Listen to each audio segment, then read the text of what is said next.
Hello, and welcome to the February 2013 edition of BALLE's Community Capital Webinar Series. My name is Alyssa Barron-Menza, and I serve as Managing Director at BALLE. We have about 3 dozen local economy leaders from across North America registered for today's webinar, and we're delighted to have you with us. I see a bunch of you dialing in as I speak. I'm going to review a bit of housekeeping, provide a few reminders about the webinar series, and then introduce our topic and speaker for today. So if you're dialed in by phone, but you've not joined us in the webinar room, you can find a link in your reminder email from Ali Walker. Because of the number of webinar participants, we have the phone line muted. So if you have a question for our presenter at any time, you can type your question in the public chat window to the right of your screen. We may answer a question during the presentation, but we'll hold most questions to the end of the webinar when we have time set aside for moderated Q&A. If you have technical difficulties at any point during the webinar, you can note that in the chat window, and our staff member, Ali Walker, will send you a private chat to get sorted out. The private chat will show up as a new tab to the right of the public chat window in the top right corner of your screen, which will flash red once the private chat has been initiated by Ali. After each webinar, we email everyone registered a link to a full recording of the webinar for you to access and share, along with the presentation slides and a copy of the questions from the chat. So you can watch for all those materials in an email from Ali Walker over the next few days. And now a bit more about this series. We launched in early 2011, and we're delighted to have continued throughout 2012 and now 2013. Our Community Capital webinars have now moved to this new time slot, Tuesday of every month at 10 a.m. Pacific. The series is co-hosted by RSF Social Finance, with advising from a group of community capital pioneers listed on our series website, and with underwriting support from RSF, Portfolio 21 Investments, Main Street Resources, and the Solidago Foundation. So as many of you know, our Community Capital webinars are focused on tools you can take out right away. Each month we feature a case study with a community capital innovator, someone who's developed and piloted a working model for connecting local people's investments in businesses and farms to local needs using local resources. The innovators present their model, and we allow time for dialogue and questions. We suggest you treat these webinars and all of our webinar series as an opportunity to bring together a group of business owners, social entrepreneurs, lenders, philanthropists, and investors in your community who are interested in the topic. After listening to the webinar, you want to spend some time discussing with your group the applicability and relevancy to your community. We encourage roundtables like this so you don't have to pay extra per attendance webinar line. So this January, February, and March, we're featuring examples that come from the food sector, though we believe they are replicable no matter what sector you're working in. Next month, we'll be featuring Credibles, or edible credits. It's a model for prepaying for goods and services to support your favorite local business. It's a bit like a CSA meets crowdfunding, and it uses technology smartly to expand a business's access to both capital and relationship development with customers and community members. So for details about that webinar and the rest of our series, you can go to our website, bealocalist.org. And remember that if you purchase any 3 BALLE webinars in this series or others at one time, you get a 20% discount. So today we're speaking with Tim Crosby, Director of Slow Money Northwest, about their Farmer Reserve Fund. This innovative program has multiplied access to capital for farmers in need while providing them with technical assistance and banking relationships that improve their credit history and future access to more traditional capital. It's also empowered a local credit union to fulfill its community capital goals. I'm particularly excited about this model because it leverages the assets and expertise of a number of existing organizations in the community by partnering together smartly to increase access to capital. And it does that rather than creating whole new institutions to address those access gaps. We're going to hear from Tim. Tim works in the Pacific Northwest on the logistics, policy, and financing of the regional food system. He sits on the steering committee for the Sustainable Agriculture and Food System Funders Network. Previously, Tim coordinated the development of the Puget Sound Food Network and helped develop the Good Food Coalition, which is a multi-issue coalition focused on state food policy. He holds an MBA in Sustainable Business from the Bainbridge Graduate Institute. So with that, Tim, I'm going to give you the floor and turn it over to you to take us through your slides. Great, thank you. Can you hear me all right? Yes, you sound great. All right, well, boy, that's a humbling introduction. But let me just jump right in so that we can save as much time as possible for questions later. I'm here to talk about the Farmer Reserve Fund. I'm going to talk quickly about Slow Money Northwest, about what we do, but really work on how we got to the model and what we're doing with it next. We got going in 2010, so this is entering our third year. We've been able to provide business and technical assistance to about 40 Washington and Oregon-based enterprises by connecting technical assistance professionals, accountants, lawyers, business plan writers, marketing pros to specific businesses. We've been able to help about 9 or 10 enterprises secure over $5 million in investments. Why the fuzzy number? We're just connecting the players. We're not having the money flow through us directly.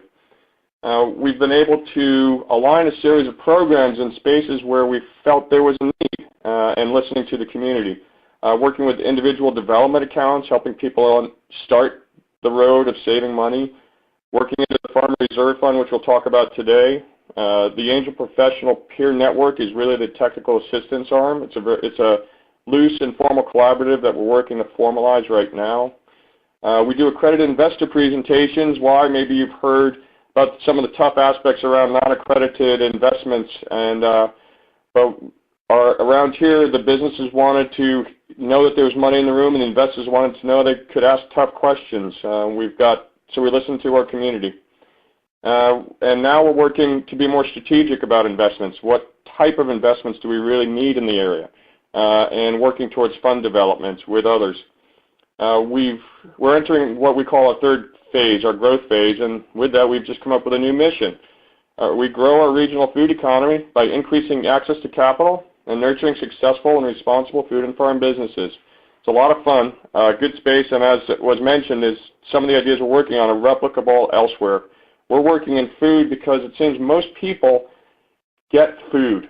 This period we're in is about complex systems, and it's not just about one thing or another. Well, everybody wants food. They get it. So we can drive through the complexity by working on food towards the solutions.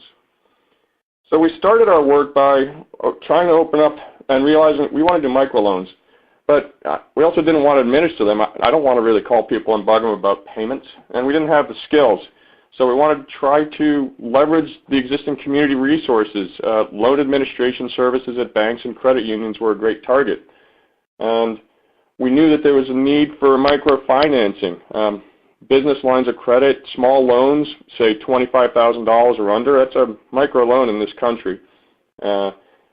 And as we did the research, with traditional bankers and some global microloan professionals that are in the Seattle area, we came across an interesting term or comment, which was, you know, what you're trying to do is the way we used to bank, which is portfolio management. You get to know the people versus what banking has become, which is asset management, just reading spreadsheets and making sure the numbers add up. And the last few years have shown how that works for our country, so I'm happy to go back to the way we used to bank. As we looked around at community banks and credit unions, it didn't take long to realize that credit unions were an easier partner. I personally bank at a community bank and work with credit unions, but credit unions have a little more flexibility to try things out. And they're also more of a co-op, so therefore more socially and mission-oriented towards what we're all talking about.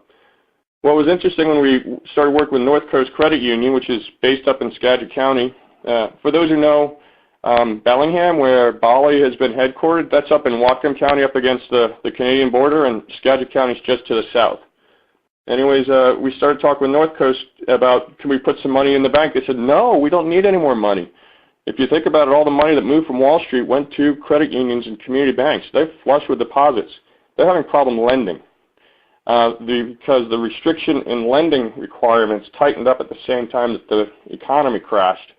And so they were trying to figure out how to lend to their community, and they were willing to what we call pivot some of their existing instruments and try something new out. And that's a key part, is that the credit union was very eager to explore new opportunities.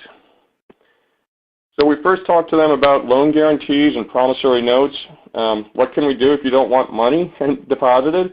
And a loan guarantee was basically up to 80% of the loan value, and which is nice. It's not 100% of the loan, but they're not really taking much risk. That seemed pretty high, and we'd have to get 80% of every loan. As we continued talking and refining, they came up with the idea of saying, look, we just need you to cover our default rate. How about a loan loss reserve fund? And so we started talking about that. For those not familiar, a default rate is anybody who lends out money expects that a certain portion of those loans will fail. If you lend out 10 loans and one fails, it's a 10% default rate. Industry average is actually, at the national banking average, is between 4 and 6% for default rates. It's gotten up a little higher lately because the feds require people the banks to hold more money on hand in case of bad lending. What's of interest is that the Opportunity Finance Network, which is basically a national network of community development finance institutions, or CDFIs, they're talking about their community capital lending practices having a default rate of about 2% under the traditional banking. So it is safer to lend in your community. What we worked with at North Coast Credit Union was a 20% default rate. Higher, but still it's not 80%. It means they only need 20% on hand. And the key part was that they were willing to try something new, and we wanted to work with them where they were comfortable. So we said yes. And the key part here, and this is actually the real innovation, is we aligned a non-financial due diligence partner. Community capital due diligence, network due diligence, we're still working on the term for it. But the key part is that there's somebody in the community that knows something else about the borrower than what shows up on a loan application. And hopefully they know some business acumen around that borrower. That's a key part. And we're not assuming we have the skills to know everybody. We want to make sure it's in the community, though. What we do is we receive funds from impact investors, foundations, and donors at this point in time. The initial round for this proof of concept was just $5,000 from 2 foundations who are willing to take a gamble. But they get something back. They may not get their money back, but they get the charitable benefit for a return and also knowledge of a 1 to 5 leverage. So that $5,000 creates a pool of loan capital of $25,000. The funds are deposited in an interest-bearing account. Mind you, the funds are not secured, but it's a revolving fund. As the money gets paid back, the potential for more lending goes out, and we'll talk about the success in a minute. To give another example of how this works in an illustrative format is that if you have a farmer on the top left, he goes to a credit union, applies for a loan, and the credit union says yes, good to go. They've got the money, they work on their own, they take it from there. If the credit union says no for some reason, let's say the credit score is too low, or they have bad credit history, they come to us and they ask, would you like to use this fund? And we have money on hand from impact investors who get a social return on their investment. We take that leveraged, I see a flip on a letter there, leveraged donation, we deposit that at the credit union, and then we work off of its 20% default rate. But what we do is, before we say yes, we turn to, in this case, Beaver Farms, but a technical assistance program in the community, and ask them, do you know this applicant, and would you support them? And what we hope to hear from Beaver Farms is, yes, this person is a great grower. They know how to grow the food, how to get it prepared. We also know that they're a good student. They've been coming to the classes. We know their business plan. We've helped them. Their financials are sound. We back them up. And basically, we trust the partners that we align with. If Beaver Farms says yes, we say yes, and then it's a go. The interesting thing is that made a talk on this to the Chefs Collaborative Summit, and that was in Seattle a few months back, and realized that actually one of the first instances of something to this effect was Judy Wicks herself at White Dog Restaurant. It made me realize that restaurants and retailers and other businesses can do this for their suppliers directly. So in Judy's case, if I remember the story right, that she really needed fresh hogs or pork.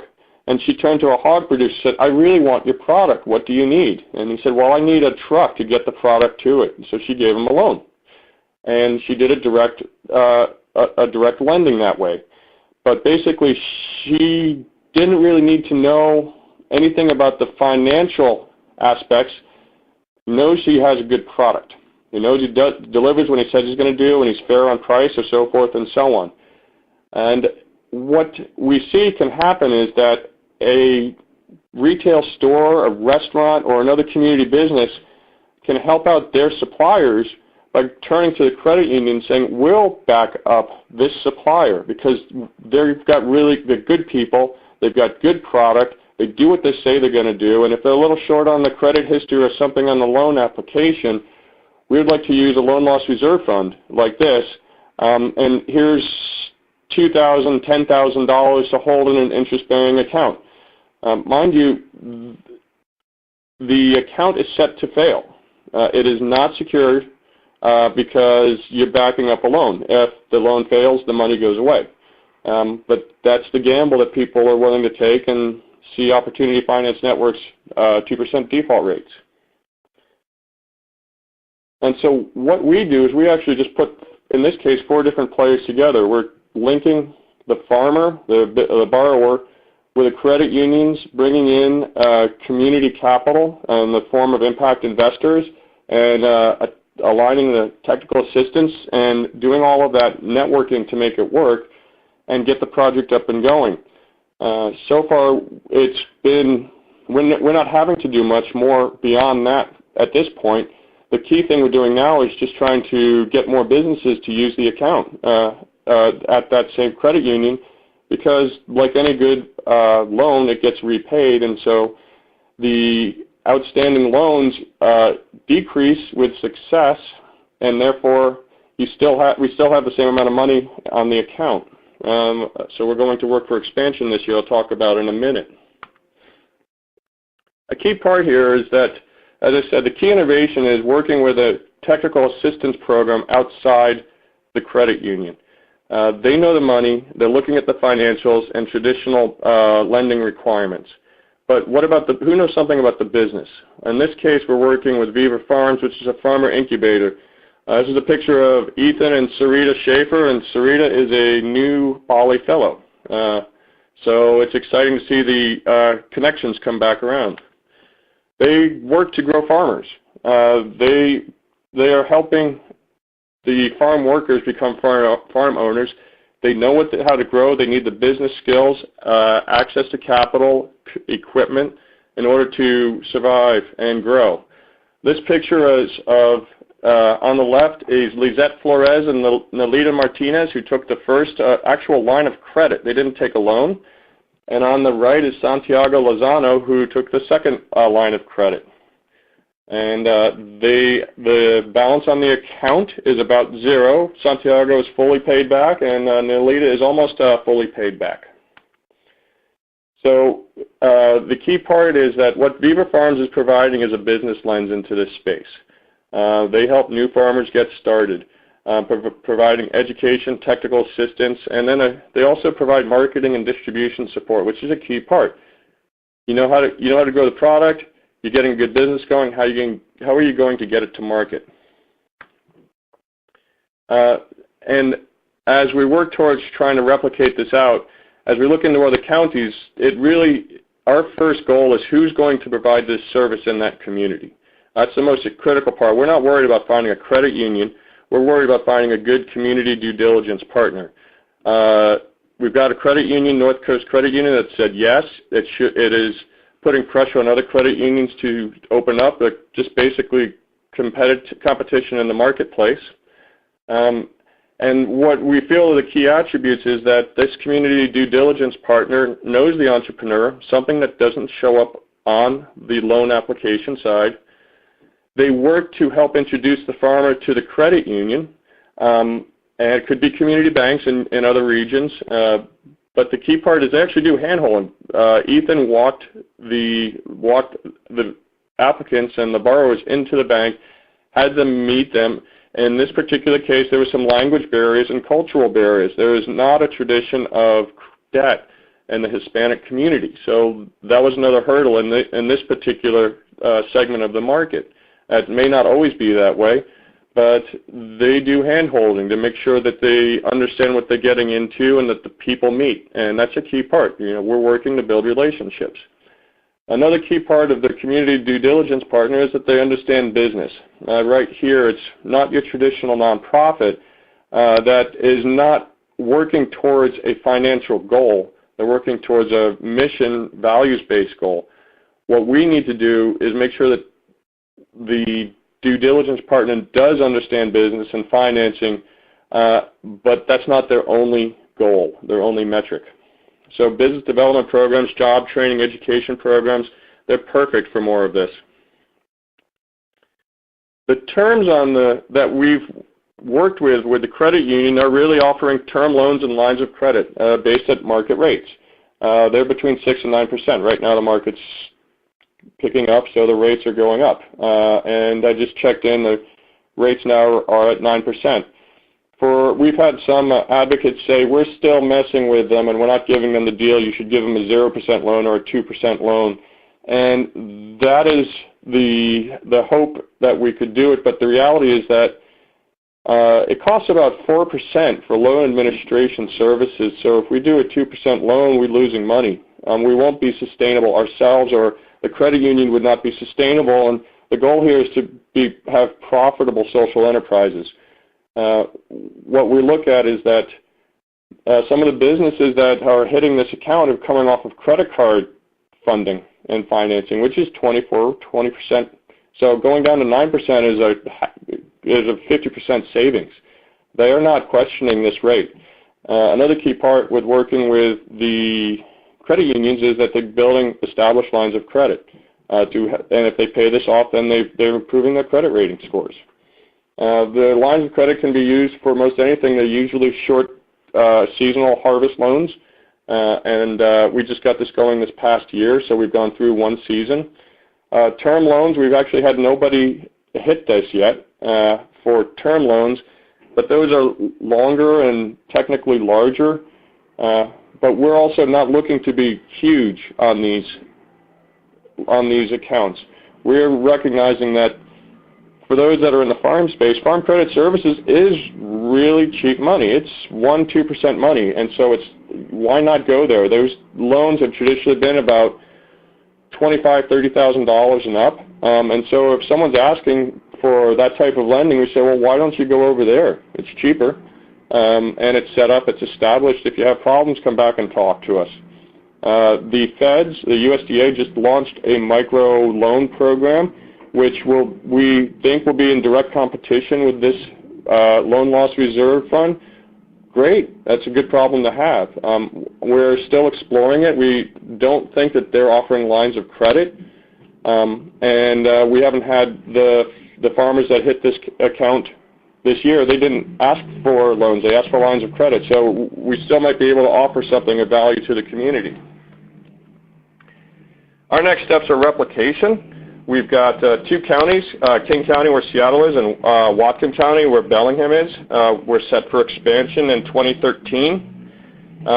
What's interesting is that as Whatcom and Bellingham is an easy expansion. North Coast Credit Union already works there, so we're working actually with Sustainable Connections and a few others. It was just getting back into the conversations now and to see where that works best. But we're working also with another credit union in King County. That's new territory for North Coast Credit Union. And we're working with a different technical assistance provider that works with immigrant farms called Start Zone. They had worked with a credit union in King County on a similar idea, but they wanted a 200% loan guarantee. And so we may end up bringing North Coast Credit Union down to King County and say, well, and we'd be able to tell the other the credit union and say, well, look, you want a 200% and your competitor is saying 20%, well, tell us why we should go with you. Let the market decide. The interesting thing with this work is that we actually have to drive towards failure. If you think about it, if they're telling us that it's a 20% default rate, which means 1 in every 5 loans should fail, well, let's do 6. Let's do 10. Let's drive that rate down. And as we succeed, let's say my goal is to get it to prove out to be a 10% default rate in the next couple of years, which means that $5,000 will do $50,000, not $25,000, and take it from there. What's interesting as we look up and around is seeing who is calling us as well and who's interested in knowing more. I was blown away to have a conversation with someone from the Grameen Foundation who wanted to know more about this. They said that 1 to 5 leverage is unique on the global scale. I was not expecting that call, and it's humbling because we haven't really, in some ways, I don't think we've really done a lot. I mean, we've taken a tool that exists in the marketplace, the Loan Loss Reserve Fund, pivoted it a little bit, and really used the resources in the community. And it's great to hear that interest. And I'm glad to be on this call. We've had a local CDFI say, you know what, if you find us $60,000, we'll lend $1 million that we wouldn't do otherwise. They're working on a 6% default rate. We've had a foundation ask, can I do this? Can we do this on our own, but can we do it for $1 million in the account? Yes. Let me know how it goes. So we got a lot of good press to start, and this is a lot of words, a lot of URLs that you don't have to write down. I understand that you're going to get this slide deck. But for those who are most interested in your communities and are trying to figure this out, I would make sure and reference the first one, the Credit Union Times. What was interesting is that North Coast Credit Union had published an article in their trade journal before we were done signing the agreement. That's a link to the article. It's in their trade magazine, and you can always refer people back to that as you get going. We continue to get some good press on it and a lot of calls like this. So we're excited to share this model out and look forward to hearing how others replicate it. I hope that wasn't too fast. I remember talking to, in the prep calls, I've been able to talk about this in about 7 minutes because it just seems to make sense. But that's all I have to say right now, and I look forward to hearing some questions. Thank you, Tim. And actually, one of your slides was out of order, which and you handled that beautifully. So thank you for that as well. Well, we've already got a number of questions served up, so we'll start there, and we'll invite folks as they have other questions that occur to them to put them in the chat window. So first of all, we had one participant observe that there's very reasonable rates, so just wanted to pass that along. And we've had a couple of questions about how the public sector might get involved with this. So the first one is, do you think a city economic development manager who does technical assistance with businesses be a qualified partner? I do think so. I don't see why not. The bigger question would be the relationship between the public agency and the credit union. I'm uncertain about if there are any legal restrictions. I would not expect so. But in that instance, that's the first question that comes to mind. The second one would be the funds coming into the account. It actually may make it easier because I'm going to assume that in other communities that the community foundations in your area are already working with city government. Hopefully so. It should be that healthy. And if so, that would form a good partnership for the financing of the fund, to have the community foundation step in and help seed the account and allow a public entity to do the due diligence, non-financial due diligence. Great, thank you. And on a related note, what do you think about, and you kind of talking in this direction already, facilitating a private public sector hybrid model for offering term loans? Interesting. I'd like to know more about that. I'd like to know more what was the thinking as to how would the public-private hybrid function differently than this. Great. Well, we'll invite Matt, who asked that question, if he's got any follow-up questions or thoughts, to offer them in the chat room. Let's see here. So there's one question right off the top that I can tell is from a fellow Washingtonian who says, I assume this particular credit union isn't able to do business in Snohomish County. Is that right? I'm not sure. We've already approached them to go to King, and I think I believe they said yes. I have a colleague, Jaffa Cotin, who's the direct connection. And the way it works is Snohomish is between Skagit and King. I don't think that's the question. We just haven't. The interesting problem we have is that since we're working on low overhead on this, we don't have overhead to staffing to cover all of the opportunities. We're going with who's calling out to us. We're beginning to bring money in to do more of this replication. We just received a small grant from the Washington State Micro Enterprise Association to work on expansion. So we just received a letter of approval a week or so ago. So we're excited about that, so we can do more of this. I would be glad to talk with Debbie further because I'm actually a resident of Edmonds. I live in Snohomish. Great, thank you. We had a question about the loan administrative estimate. So they said, where did you get the 4% loan admin estimate from, and how did you determine that? By researching, by asking around. That's the overhead that the banks and the investment professionals that we spoke to said is and we determined is about an average between 3 and never heard really more than that. And we haven't really heard less either. I haven't heard below 3. I've really heard mostly 4. I think it's an industry standard. And so anybody who's looking to do loans internally, that's your overhead cost for it. Just build that in. If you're going to do, which if you think about it, there's a reason you have a 6% loan. Really, you're only making 2% money then. If you're going to have to cover your costs and internalize this at 4%, and you lend it out at 6, you're only getting 2.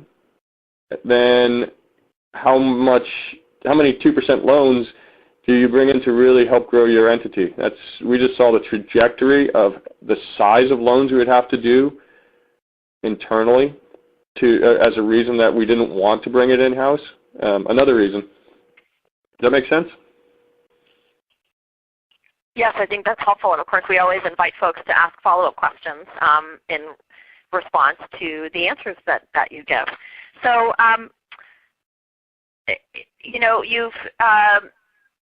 you're already looking for ways here to take existing institutions in the community and really leverage their particular expertise in order to provide more capital to deserving businesses who might not otherwise have access. So we've had a question here about other kinds of partners that you might work with to look for business training of new farmers and potential users of the services. So the specific question here is, have you worked with the Farm Bureau, FFA, we might define what FFA is, and 4-H? And have you brought them into the fold? Yeah, so the definition, FFA is Future Farmers of America, and we are just branching out to look up. FFA and Farm Bureau would be great ones. 4-H, I would like to find out more. I'm thinking that they're more of the younger training sides of, say, from kids into teens. FFA is the teens into the young adults, and Farm Bureau deals with Farm Bureau. And so we're open to any of those. The key part that we look for is, first, on mission. Are they working with aligned ideals and mission-oriented goals of sustainable agriculture, working to support community businesses, have the food eaten close to home, and then do they have a business lens? Do they understand the business, not just the value side? I bring that up, for instance, because we've been looking around extension offices. That would be another one, as long as they're not just focused on the production education, but they do have business training programs. Viva Farms, for instance, is actually tied to the Cultivating Success program, part of the WSU, or land grant, Washington State University. So they're a perfect fit. There's others out there like that. They would be perfect fits. We're uncertain about some of the, say, a trade association that's just focused on networking of the businesses. Would they really understand the business acumen behind it, or do they just know them as good people? We want these people to be good people and on the road towards good businesses. The biggest concern we have is that in this space that we start making bad loans, and we start supporting just on the value side and not balancing it with the necessity that it's a good business, because then that default rate will be 20%. It'll be higher, and it won't succeed. So we need to make sure that the partners understand something besides that I've had beers with them. They're good people. Great, thank you. We've got a couple of questions on the kind of investor side. So I'm going to spend a little bit of time there for a second. So first, understanding the motivations of the foundations who've acted as donors. Are they looking at this as an investment or as a donation? Good question, because I did touch on both. The initial foundations that stepped in looked at it as a donation. They were looking to help prove the concept, and so that was a flat-out donation. It can be a PRI investment. It would be better than an MRI investment right now. And for those unfamiliar with those two sides, PRI is a program-related investment, which is messing around with the grant side of a foundation, the 5% of the money they give away, and so it comes out of the grant pool. And MRI is a mission-related investment, and it comes out of the other 95%. So it comes more from the finance department than the grant department of a foundation. And they have more traditional lenses and expectations that they need the money back so that they can lend out money. They need it to grow so that they can lend out more. And it's harder to be an MRI because, back to the same point, is that the money is geared to fail, in a manner of speaking. You can bear interest on it, so therefore it could be a PRI. And where a PRI works is that a PRI loan or deposit, if it would work this way, would come out of the 5% of the grant. When it comes back in, and then they have to re-lend it back out. If it's lost, you could basically write it off as a grant. So it can play around there.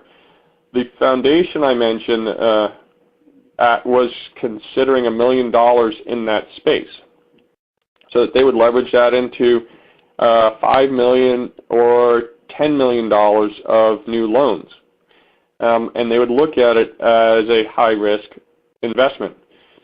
The thing to remember about grants is that they are the riskiest investment. You never make your money back. You always lose your money, but foundations are flummoxed when you bring that up, because they're not into it for the money. They're into it for a social or environmental return.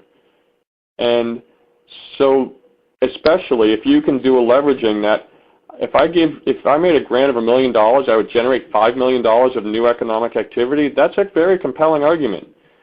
$60,000, $30,000 from a foundation, they would look at that sincerely. We are involved in some conversations with foundations at different levels towards that, because they see the power. Leveraging and replications are two huge interests of foundations.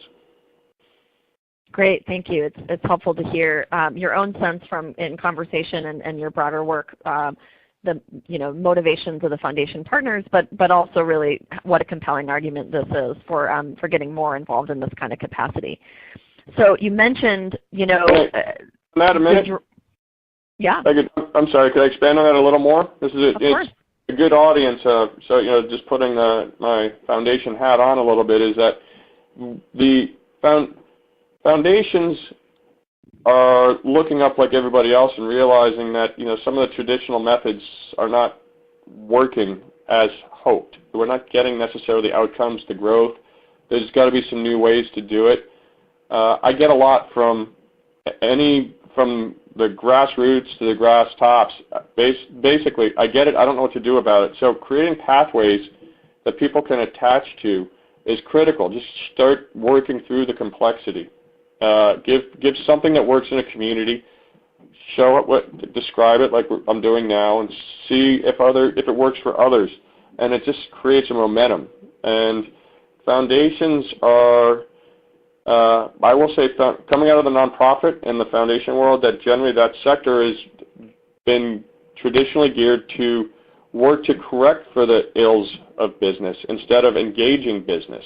And that one of the tools that is the huge opportunity now is how to match up and align capital from the foundation and nonprofit world with the business world. That's the beautiful space we're in right now with these social enterprises. Some ships take longer than others to turn. Foundations, most of the folks that talk with foundations are going to be dealing with development officers that come out of the grant side of that house. They have to make the argument then to their board, and their board is also listening to the finance department. And the finance department saying, you want me to make an investment that is guaranteed to lose money? You live in Washington State or Colorado where dope is legal now? I mean, what world are you on? This is it's a really tough argument, and we've got to give them tools to show. We've got to give the program officers the tools to show that it is a good investment and it's a safer investment. Default rate seems to be lower. I talked to one CDFI that said I told him about the Opportunity Finance Network's default rate of 2%. He said, well, ours is 1%. Really? He said, yeah, my personal one working in this space is 0. I've not had a loss in loans.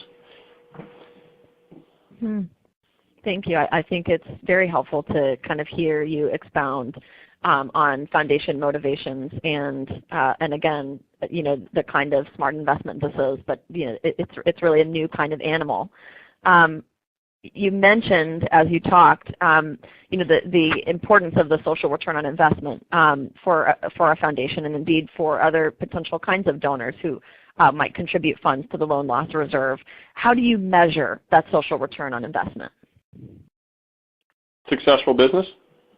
In this case, I'd say it's that the business is doing better. How do you measure that? Well, they've repaid their loan, and they are growing more food, and they're entering new markets. Santiago's case, Santiago took a line of credit, which allowed him to buy boxes at the beginning of the season in bulk instead of a few at a time when he has cash. So now he's reduced his costs of business. He was able to pay his farm workers, remember that term, because he's been a strawberry grower, one of the best strawberry growers in the area for somebody else for 20 years or so. He was able to pay his farm workers on a weekly or monthly basis instead of at harvest time. Where are those farm workers going to go next time? He's going to have a better pool of capital, of resources available because he now has cash to pay out. His trick will be success on growth. He is now farming more acreage. So those are social returns in a way. It's a blended aspect because, yes, he's repaid the money. That's a financial return, but it's not a traditional financial return. The credit union is the one who wins on that. They're going to, if their loan administration rate is 4% and they're lending out at 6 to 9, they're the ones capturing 2 to 5% additional funds. We're not, but if you're looking at the social and environmental returns, Santiago is growing organic berries. He is hiring more workers and stabilizing the workforce in the community because he's paying on a more regular basis instead of on a seasonal basis. He is reducing his costs of business and building bigger ties in the community. I'm sure there's others out there. I have to go back and track what social returns are we looking for. The indicator issue is a huge one. The best thing to work towards is this: if we can start identifying, say, one two non-financial metrics at a national level that we can track together. Say something from the social side, something from the environmental side. Sustainable ag acreage and production, for instance. Where is it today? Where is it next year? Where was it last year? And just start a baseline. Where is it on the social side? Is it number of stable farm workers in our space or what? But if we can do that, then it's not just the GDP. Great, thank you. Yeah, that actually goes to some funding that BALLE procured from the Cerdna Foundation to do monitoring and evaluation work, but for this broader localist movement to try to develop some common metrics that we could be using, whether we're working in manufacturing or food, but all of us that are working toward this larger local living economies vision. So interesting that you say that, and so critical, and I think any number of us are trying to keep chipping away at it. There was another question here about, you mentioned who you've worked with in terms of donors to the Loan Loss Reserve Fund up front as you do proof of concept. What are you exploring ways that individual investors could also support and invest in the fund? Oh, absolutely. We're open to others just directly donating. The interesting problem we have right now is that we don't, for this fund, because we've been doing it on the quiet side, so to speak, except you all found out about it, we still have room within the existing funds to put more businesses to this specific account.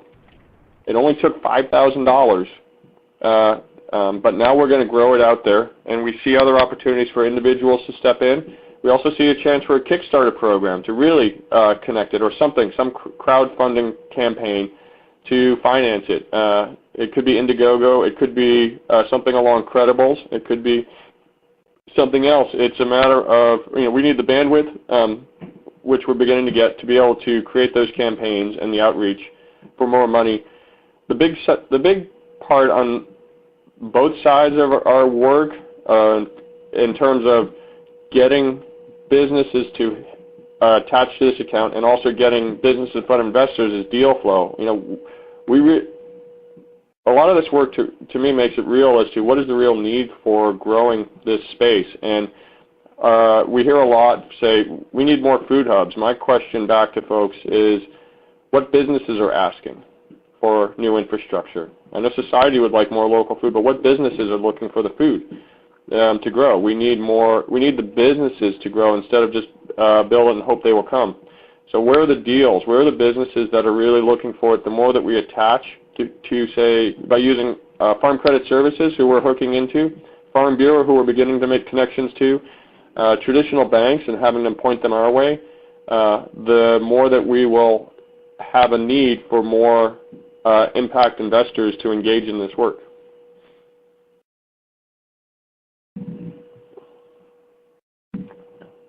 Oops, I was on mute. You couldn't hear me. Thank you. What about the equity investment side of this puzzle?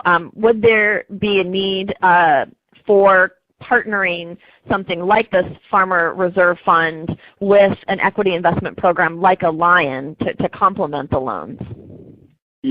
Absolutely, especially as it grows up. So back to that first slide we had, I'm not going to fly through the slides. Oh wait, I can do that's right.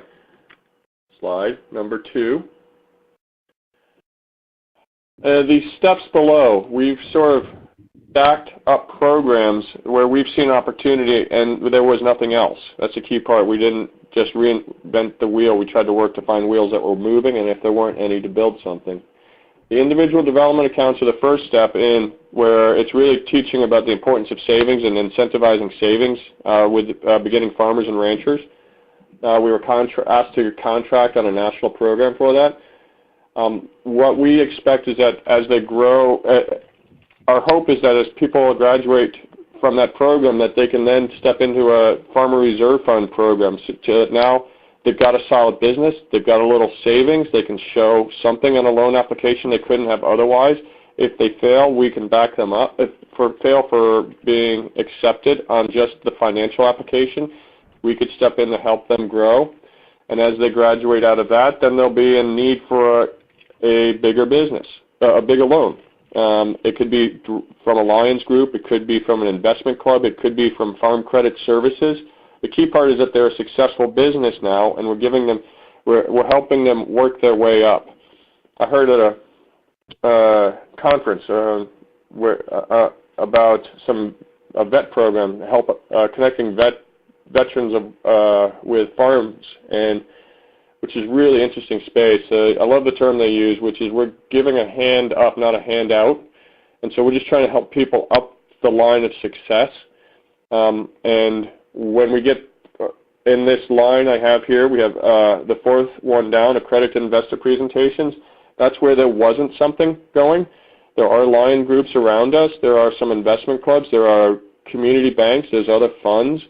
There wasn't this, but we work to, if we see businesses that are succeeding, have a good plan, have a track record, or there might be a startup with a really good plan and they have a good management experience, we will work to connect them with different pools of money and get them in front of a Lions group if needed.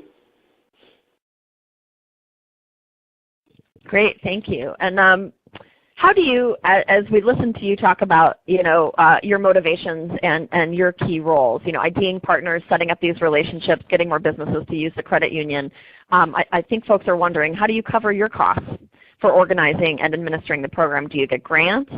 How does that work? Yes, that's the main one, and donations. That's a key part here. One reason that we've been smaller and more surgical in where we engage, because we don't have a lot of staffing. We first needed to show that there was a need and that we could perform towards those needs and start building track records of success, which we knew would start attracting grants. I mentioned the little WSMA grant we got, which is great. It matches up with some other grants we've received.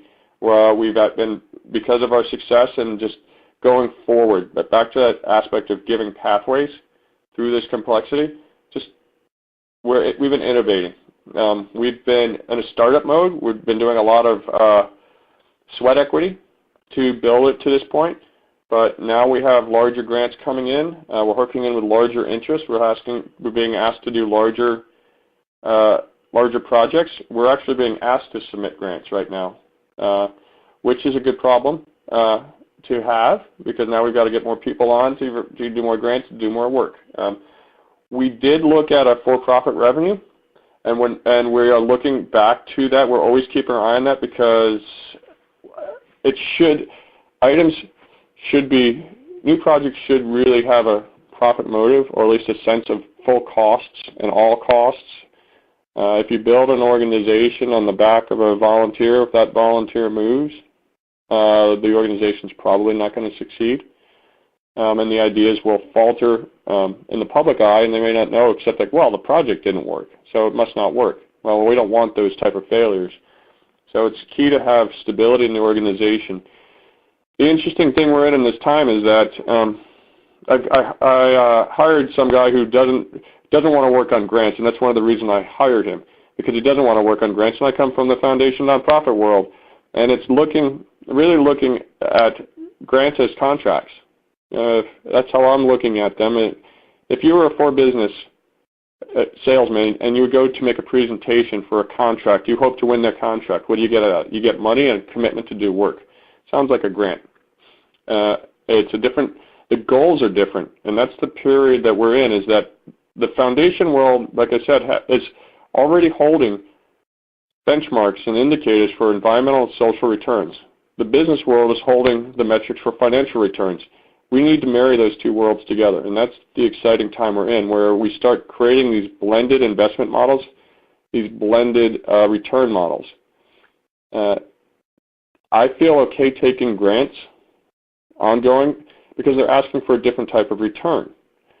We need to make sure that we cover our costs, so we need to have money to do the social work.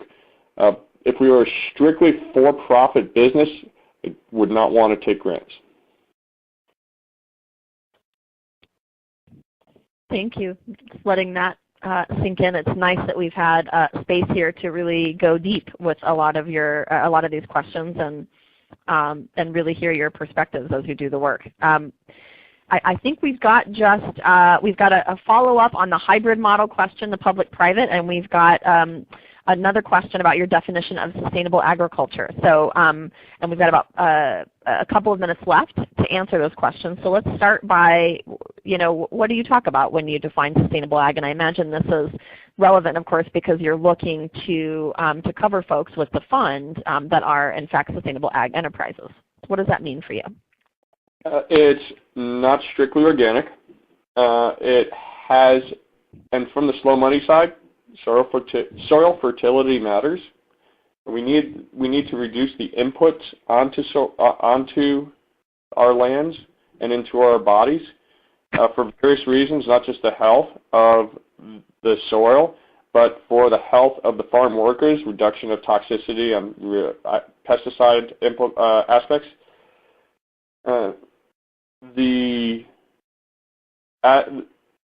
The businesses, that's the key part from the environmental side. But sustainable also is that they succeed as businesses. We need these businesses to succeed, to grow the space. I work from the sort of change idea, the logic model, that the best way to preserve farmland is improve the economics of farming. And so I'm open, and this is a point of discussion with peers on all around. Is I'm open to the idea that it's not just about local; it's about the businesses succeeding. Some farmers in the community grow more food than the community could possibly eat. They need other markets, domestic or global. The trick is that a lot of the export markets don't recognize this market as real. That's a whole other discussion I can go into, but I've had conversations with the State Department of Commerce that they use, say, economic multiplier studies to back up their export work, but they won't use them in community work because they don't believe the numbers. I'm just kind of stuck on that one right now. So you need the business to succeed. It shouldn't be all export for some of these farmers. We need to make pathways for farmers that are small to aggregate their products into the quantities that the community can consume. And we need those supply chains to be profitable so that all the businesses succeed. The new young farmers, the small farmers, being able to aggregate for new aggregation hubs and distribution systems. If they aren't synced up and all making money, then it won't work. Hopefully that answers that. Oops, I was on mute again. Yes, I think it definitely does. And so our final question, going back to this hybrid model, what would this look like if you actually involved the public sector, in this model in some way? And so Matt has followed up to say, you mentioned a USDA program, and I imagine here he's talking about the new Microloans program that's come online. And he's saying, do you believe they'd have an interest in offering additional security for term loans that slow money groups work with? I think there already are. The USDA in specific, the USDA has worked to do loan guarantees for different entities, including some foundation PRI work. They're very interested in helping out.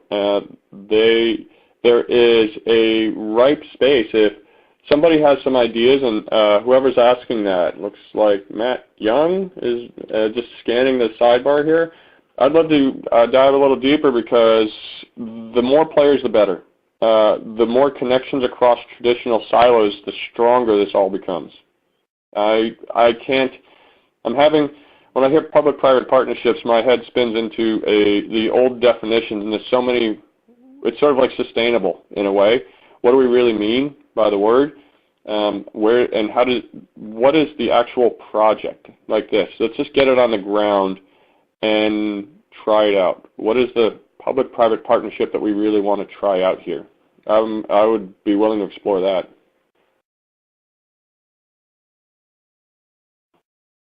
Great, thank you. Well, I think we're at time. We had some wonderful feedback for you, Tim. in our chat window here that I have seconded. But a few just quick closing announcements. Again, we email everyone registered a link to the call audio, the presentation slides, and a copy of the questions from our chat window, so watch for that from our staff. We highly encourage everybody to give us feedback about how we did today, as well as topics you'd like to see in a very quick survey that we send out to all participants right after the webinar. If you're a BALLE leader member or a champion member, you can keep the conversation going through our affinity groups. So you can see our website or email Martin at bealocalist.org to get engaged with our Community Capital Affinity Group. And really, Tim, we just very much appreciate your time and the good work that you're doing and the thoughtfulness with which you've approached filling us in on the Farmer Reserve Fund model today. So thank you very much. Thank you for the time. All right, and thank you everybody else for your excellent questions. And we'll see many of you next month. Tim, hopefully you included, Tim. All right. All right, so happy Tuesday, everyone. Thank you. All right.